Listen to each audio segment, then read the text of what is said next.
Les débuts de l'humanité et son évolution lors de la préhistoire constituent le premier chapitre d'histoire de la classe de sixième.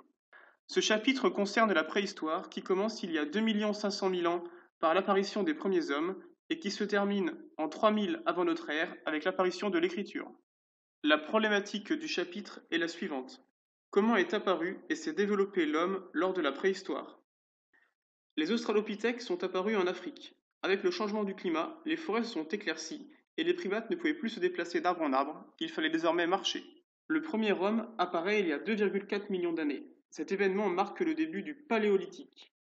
Après l'Australopithèque se succèdent plusieurs hominidés avant d'arriver à l'Homo sapiens.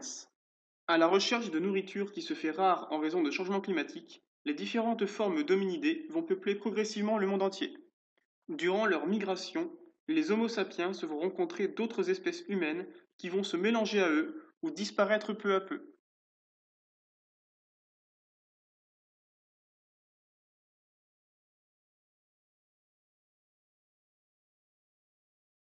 Ils utilisent de très nombreux outils, comme les saguets qu'ils fabriquent avec du silex. Ils maîtrisent le feu et l'entretiennent grâce à un foyer. Grâce au feu, ils peuvent réchauffer, faire cuire les aliments, notamment le renne, et travailler les outils. L'art paléolithique apparaît il y a 40 000 ans environ. À l'intérieur des grottes, les hommes peignent ou gravent sur les parois, principalement des animaux. On parle d'art pariétal. Vers 10 000 avant Jésus-Christ, le climat se réchauffe et est donc favorable à l'agriculture, qui apparaît au Proche-Orient. Cet événement marque le début du néolithique. L'agriculture et l'élevage se diffusent dans le monde entier. La population mondiale augmente alors fortement et les hommes deviennent des sédentaires.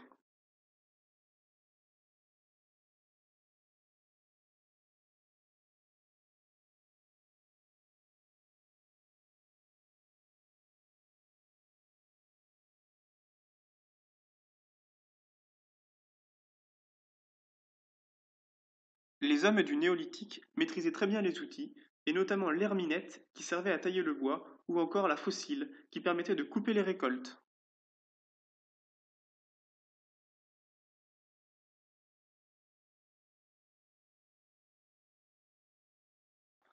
Grâce aux haches et au feu, les hommes défrichaient les forêts afin de pouvoir faire pousser davantage de céréales. Les hommes du néolithique enterrent leurs morts. On retrouve de nombreuses sépultures de tailles diverses selon l'importance de la personne enterrée. Ils construisent ainsi des mégalithes. Les hommes du néolithique ont décoré les mégalithes par de nombreuses gravures dont la signification est probablement religieuse. En Europe de l'Ouest principalement, ils ont également dressé des menhirs associés à des cultes.